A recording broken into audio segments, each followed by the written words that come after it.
Dear students, آج کے lecture میں ہم پڑھیں گے ٹینسز کے بارے میں کہ ٹینسز کیا ہوتے ہیں اور یہ کس زبان سے کس لفظ سے اخذ کیا گیا ہے۔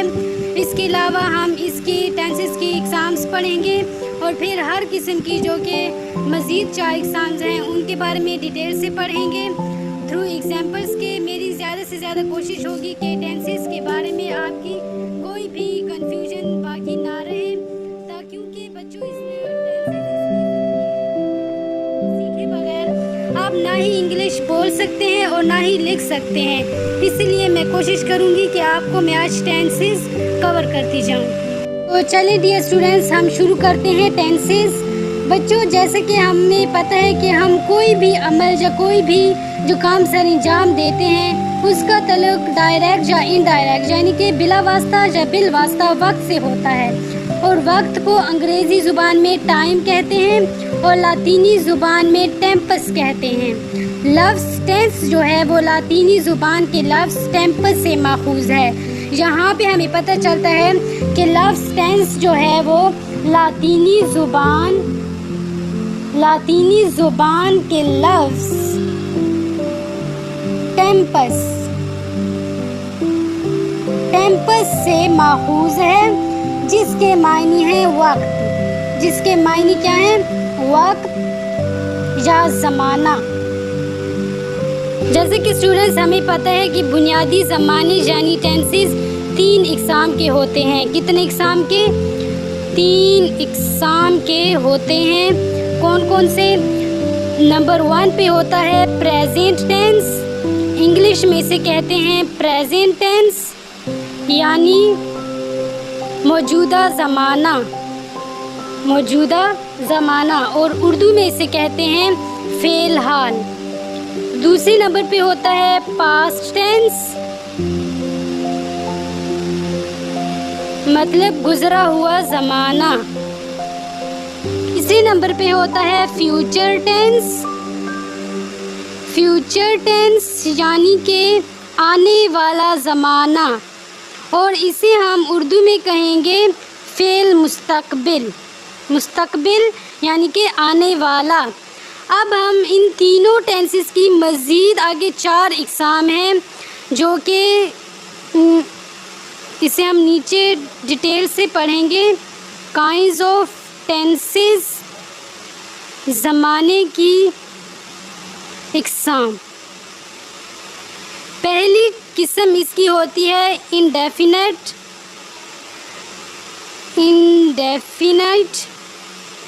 کہ اردو میں سے کہیں گے غیر واضح، انڈیفینٹ ٹینس۔ دوسری نمبر پہ ہوتا ہے کانٹینیوس ٹینس یعنی کہ جاری۔ تیسرے نمبر پہ ہوتا ہے پرفیکٹ مطلب مکمل، اور چوتھے نمبر پہ اسٹوڈنٹ ہوتا ہے پرفیکٹ کانٹینیوس مطلب مکمل جاری۔ بچوں، اب میں آپ لوگوں کو ان چاروں ٹائپس کے بارے میں پہلے تھوڑا سا مختصر کر کے بتاتی چلوں کہ انڈیفینٹ جو ہے اسے اردو میں کہتے ہیں غیر واضح۔ اس میں اصل میں ہمیں کیا بتایا جاتا ہے کہ یہ ہر زمانے کی ایک ایسی حالت ہوتی ہے جسے کسی کام کے کرنے یا ہونے کا پتہ تو چلتا ہے، لیکن بچوں یہ معلوم نہیں ہوتا کہ کام جاری ہے یا مکمل ہو چکا ہے۔ اسی لیے اس زمانے کے جملوں کو غیر واضح یعنی انڈیفینٹ کہتے ہیں، جس کا مطلب ہے غیر واضح، غیر حتمی اور غیر یقینی۔ کیونکہ بچوں ہمیں اس کے نیم سے ہی پتہ چل رہا ہے غیر واضح، انڈیفینٹ، یعنی کہ اس کا ہمیں اس بات کا واضح پتہ نہیں چلتا کہ جو کام ہو رہا ہے کیا وہ ابھی تک جاری ہے یا مکمل ہو چکا ہے۔ اسی طرح کانٹینیوس میں ہمیں یہ حالت بتاتی ہے کہ اس میں کسی کام کے جاری رہنے یا جاری نہ رہنے کا معلوم ہوتا ہے کہ کوئی بھی کام جاری ہے یا ابھی جاری نہیں ہے۔ اور پرفیکٹ میں ہمیں یہ پتہ چلتا ہے کہ کسی کام کے مکمل ہونے یا ختم ہونے کا پتہ چلتا ہے کہ کوئی بھی جو کام ہے وہ مکمل ہو چکا ہے یا نہیں ہوا، ختم ہوا ہے یا نہیں ہوا۔ اور پرفیکٹ کانٹینیوس یعنی مکمل جاری، یہ ایسی حالت ہوتی ہے جسے معلوم ہوتا ہے کہ کام کا کچھ حصہ مکمل ہو گیا ہے اور باقی کام یا عمل جو ہے وہ ابھی تک جاری ہے۔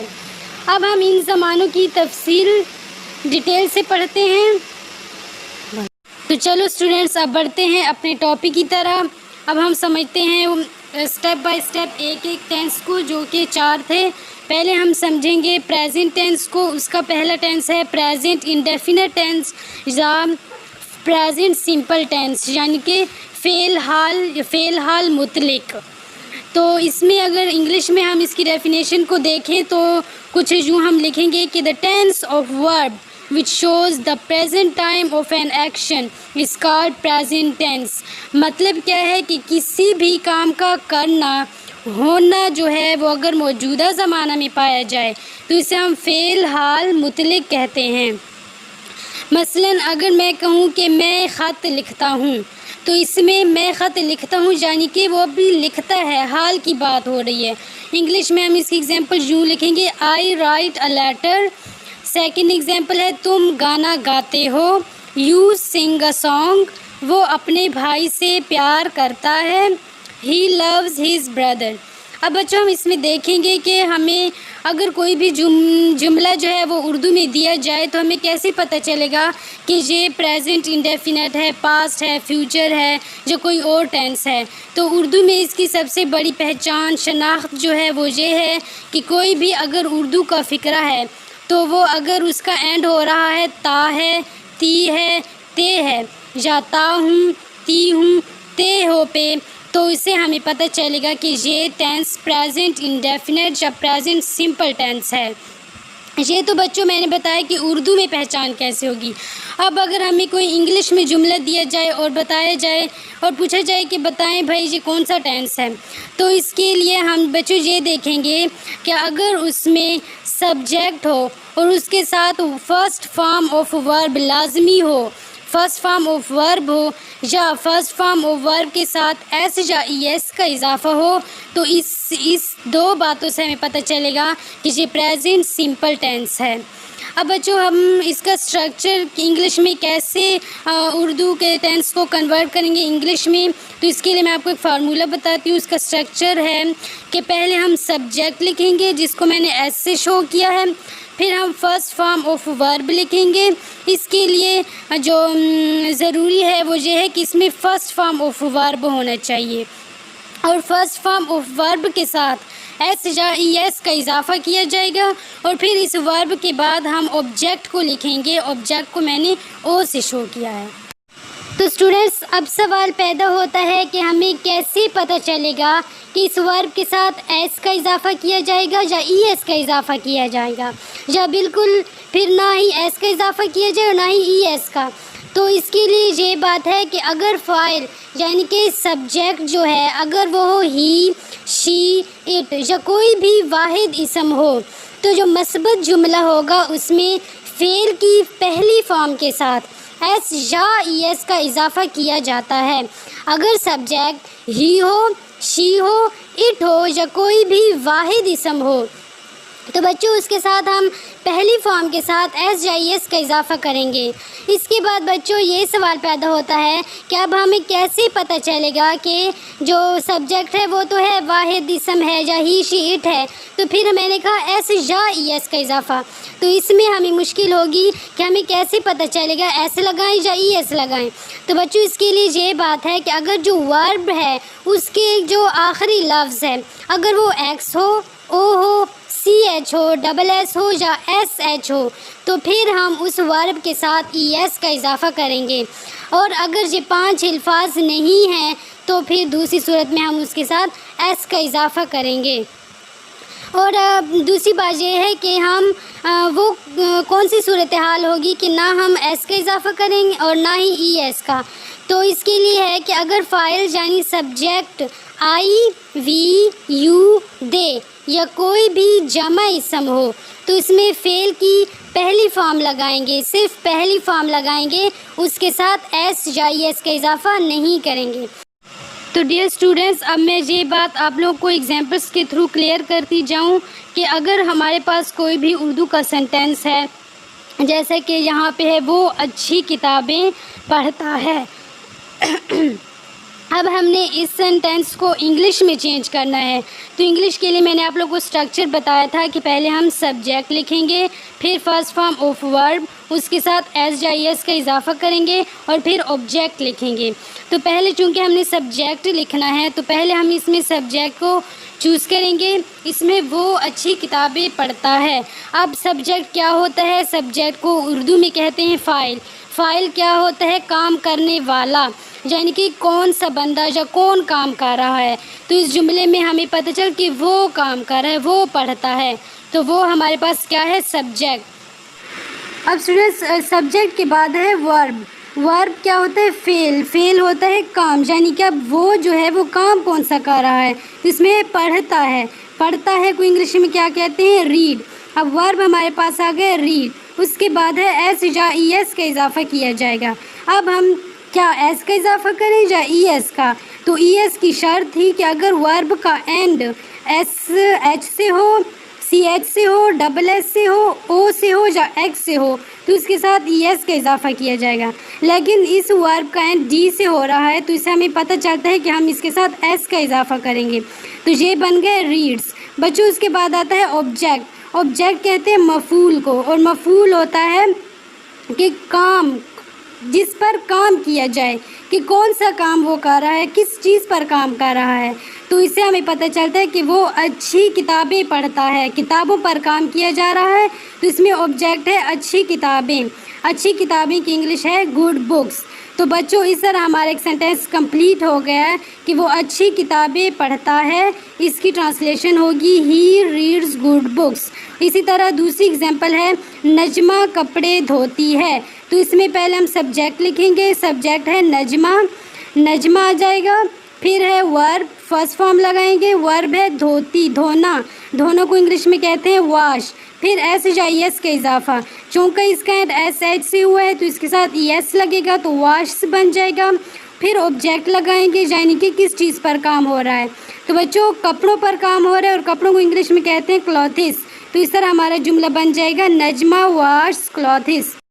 تو اسٹوڈنٹس اب ہم بات کرتے ہیں نیگیٹو سینٹینس کی، یعنی کہ منفی جملے، کہ اگر آپ پریزنٹ انڈیفینٹ یعنی کہ پریزنٹ سمپل ٹینس کا کوئی بھی جملہ ہے اور وہ منفی ہے یعنی نیگیٹو ہے تو اس کو ہم کیسے لکھیں گے؟ تو اس کے لیے اسٹرکچرل فارمولہ یہ ہے کہ پہلے ہم سبجیکٹ لکھیں گے، پھر اس کے بعد ڈو یا ڈز لکھیں گے، اس کے بعد ناٹ، کیونکہ منفی ہے تو ڈو یا ڈز کے ساتھ ناٹ لگائیں گے، پھر فرسٹ فارم آف ورب اور پھر آبجیکٹ۔ جیسے کہ اب اس میں ایک نیو چیز آئی ہے وہ ہے ڈو اور ڈز۔ پہلے جب سادے جملے کی بات تھی، مثبت جملے کی، تو اس میں ایس یا ای ایس کا اضافہ تھا، جبکہ اب منفی جملہ ہے تو اس میں ایس اور ای ایس کا اضافہ ختم کر دیں گے، اس کی جگہ ہم لے آئیں گے ڈو یا ڈز، ڈو یا ڈز ناٹ، جو کہ فرسٹ فارم آف ورب سے پہلے لگے گا۔ اب یہاں پہ یہ سوال آتا ہے کہ ڈو اور ڈز ہمیں کیسے پتہ چلے گا کہ اس سبجیکٹ اس فائل کے ساتھ ڈو لگے گا یا ڈز لگے گا؟ تو بچوں اس کے لیے یہ بات ہے کہ اگر سبجیکٹ جو ہے، اگر فائل جو ہے وہ ہے ہی، شی، اٹ یا کوئی بھی واحد اسم ہے تو اس کے ساتھ ہم ڈز کا اضافہ کریں گے۔ ہی، شی، اٹ ہے تو اس کے ساتھ ہم ڈز کا اضافہ کریں گے، جیسا کہ ہم نے مثبت جملے میں پڑھا کہ ہی، شی، اٹ یا واحد اسم ہے تو اس کے ساتھ ہم ای ایس کا اضافہ کریں گے، اور منفی جملے میں ہم ڈز کا اضافہ کریں گے۔ اور اگر فائل یا سبجیکٹ آئی، وی، یو، دے یا جمع اسم ہے تو اس کے ساتھ ہم ڈو کا اضافہ کریں گے، اور مثبت جملے میں ہم نے کہا تھا کہ اس کے ساتھ نہ ایس کا اضافہ کریں گے اور نہ ہی ای ایس کا اضافہ کریں گے، جبکہ اس میں منفی جملے میں ہم آئی، وی، یو، دے اور جمع اسم کے ساتھ ڈو کا اضافہ کریں گے۔ جیسے کہ میرے پاس ایک ایگزامپل ہے، وہ کتابیں نہیں پڑھتا ہے۔ اب یہاں سے ہمیں پتہ چلتا ہے کہ نہیں یہ منفی جملہ ہے، اور تا ہے سے ہمیں پتہ چلتا ہے کہ یہ پریزنٹ انڈیفینٹ یا پریزنٹ سمپل ٹینس ہے، جس سے ہم پوری جملے سے پتہ چلتا ہے کہ یہ پریزنٹ سمپل ٹینس کا نیگیٹو سینٹینس ہے، اور اس کے لیے ہم پہلے اسٹرکچر فارمولہ ذہن میں لائیں گے، جو کہ ہے سبجیکٹ پلس ڈو یا does not plus first form of verb plus object. تو پہلے ہم سبجیکٹ لگائیں گے، سبجیکٹ اس میں ہے وہ، یعنی کہ ہی، پھر ڈو یا ڈز۔ اب میں نے بتایا کہ ہمیں کیسے پتہ چلے گا کہ ہی کے ساتھ ڈز لگے گا یا ڈو؟ کہ اگر ہی شی اٹ یا واحد اسم ہو تو اس کے ساتھ ڈز لگائیں گے، تو چونکہ ہی ہے تو اس کے ساتھ ہم ڈز لگائیں گے، اس کے بعد ناٹ لگائیں گے کیونکہ یہ منفی جملہ ہے۔ پھر فرسٹ فارم آف ورب، ورب کیا ہے؟ پڑھنا، اور پڑھنا کو انگلش میں کہتے ہیں ریڈ۔ اور پھر ہے آبجیکٹ جو کہ ہے کتابیں، آبجیکٹ جس کتابوں پر کام ہو رہا ہے اسے کہتے ہیں بکس۔ تو یوں بن گیا he does not read books. اور اگر دوسری اگزامپل ہے کہ وہ کتابیں نہیں پڑھتے ہیں، اب اس میں ہے تے ہیں سے ہمیں پتہ چلتا ہے کہ وہ بندے جو ہیں وہ زیادہ ہیں، یعنی کہ جمع کی بات ہو رہی ہے، تو اس کا سبجیکٹ ہوگا دے۔ دے کے بعد ہم نے کہا کہ ڈو یا ڈز لگے گا، تو دے جو کہ جمع ہے اور دے کے ساتھ لگے گا ڈو، پھر ناٹ، پھر فرسٹ فارم آف ورب، ورب ہے پڑھنا، پڑھنے کی انگلش ہے ریڈ، پھر ہے آبجیکٹ اور وہ ہے بکس۔ اب بن گیا they do not read books, وہ کتابیں نہیں پڑھتے ہیں۔ اب نیکسٹ میں ہم بات کرتے ہیں انٹروگیٹو سینٹینس کی، یعنی سوالیہ جملے یا استفہامیہ جملے، کہ اگر کوئی بھی ایسا جملہ ہے جس میں سوال کیا گیا ہے، کوئی بھی کویسچن پوچھا گیا ہے، اس کو ہم نے انگلش میں کنورٹ کرنا ہے، تو اس کا میتھڈ کیا ہوگا؟ تو اس کے لیے اسٹرکچر فارمولہ ہے کہ پہلے ہم ڈو یا ڈز اب پہلے لے آئیں گے، پھر اس کے بعد سبجیکٹ لگائیں گے، پھر فرسٹ فارم آف ورب لگائیں گے، پھر آبجیکٹ اور اینڈ پہ کویسچن مارک لگائیں گے۔ یعنی کہ جیسے اگزامپل ہے کہ کیا وہ کتابیں پڑھتا ہے، تو کیا وہ، اب ڈو یا ڈز جو ہے وہ سبجیکٹ پہ ڈیپینڈ کرتا ہے کہ سبجیکٹ کیا ہے، تو اسی کے حساب سے ہم ڈو یا ڈز لگائیں گے۔ چونکہ جہاں پہ تا ہے، یعنی کہ جو کتابیں پڑھنے والا ہے وہ واحد ہے، تو وہ جو ہے اس کی جگہ آئے گا ہی، سبجیکٹ ہمارے پاس ہی ہے، تو ہی کے ساتھ میں نے پہلے بتایا کہ اس کے ساتھ ڈز لگے گا، تو پہلے ہم ڈز لگائیں گے، پھر سبجیکٹ ہی، پھر first form of verb read, پھر آبجیکٹ بکس اور پھر کویسچن مارک، تو بن گیا ڈز ہی ریڈ بکس۔ اب بچوں ایک بات اور ہے کہ اگر جملے میں what, when, where, why, which, whose یا ہاؤ کے الفاظ آئیں تو ان کو فقرے کے آغاز میں ڈو یا ڈز سے پہلے لگائیں گے، کہ اگر کسی بھی جملے میں یہ والے ڈبلیو والے الفاظ آ گئے، کویسچن جو ورڈز ہیں یہ آ گئے، تو ہم اس کو ڈو یا ڈز سے بھی پہلے لگائیں گے۔ اب جیسا کہ اسٹوڈنٹ اگزامپل ہے کہ وہ کیا پڑھتا ہے، تو اس کا ٹرانسلیٹ یوں کریں گے کہ واٹ ڈز ہی ریڈ، وہ کیا پڑھتا ہے، کیا پڑھتا ہے، کیا کی لے گا واٹ، اور پھر چونکہ کویسچن سینٹینس ہے تو اس کے لیے ہم ڈز لگائیں گے، پھر سبجیکٹ لگائیں گے ہی اور پھر آبجیکٹ، تو جملہ بنے گا واٹ ڈز ہی ریڈ۔ اور اسٹوڈنٹس اب ایک بات اور یہ ہے کہ اگر جملے میں کون یعنی کہ ہو کا لفظ لگایا جائے تو اس کے بعد ڈو یا ڈز نہیں لگائیں گے، چونکہ کون بھی تو ایک کویسچن ورڈ ہے، اگر کون مطلب ہو آ جائے تو اس کے بعد ہم ڈو یا ڈز نہیں لگائیں گے، جسٹ ہو لگا کے پھر ورب، پھر سبجیکٹ اور اسی طرح کے لگاتے جائیں گے۔ جیسے کہ اگزامپل ہے کہ کون کتابیں پڑھتا ہے، کون ہے تو ہو پڑھتا ہے ریڈس بکس، ہو ریڈس بکس، تمہیں اردو کون پڑھاتا ہے، ہو ٹیچ یو اردو۔ تو اسٹوڈنٹس آج کا ہمارا ٹاپک ختم ہو چکا ہے، جو کہ تھا پریزنٹ انڈیفینٹ ٹینس یا پریزنٹ سمپل ٹینس۔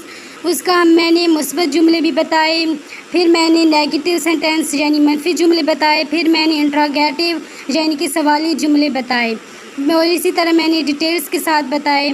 تو آج کا ٹاپک ہمارا ختم ہوتا ہے، اور اس سے پہلے اگر آپ لوگ ہمارے چینل پہ نیو ہیں تو پلیز اسے سبسکرائب کریں اور اس کے ساتھ لگے گھنٹی کے نشان کو پریس کریں، تاکہ میں کوئی بھی آگے اگلا جو ٹینس کا لیکچر دوں یا کوئی بھی ٹینس کے لیکچر کو میں آگے اپلوڈ کروں تو وہ آپ تک ضرور پہنچے اور آپ اسے زیادہ سے زیادہ فائدہ اٹھا سکیں۔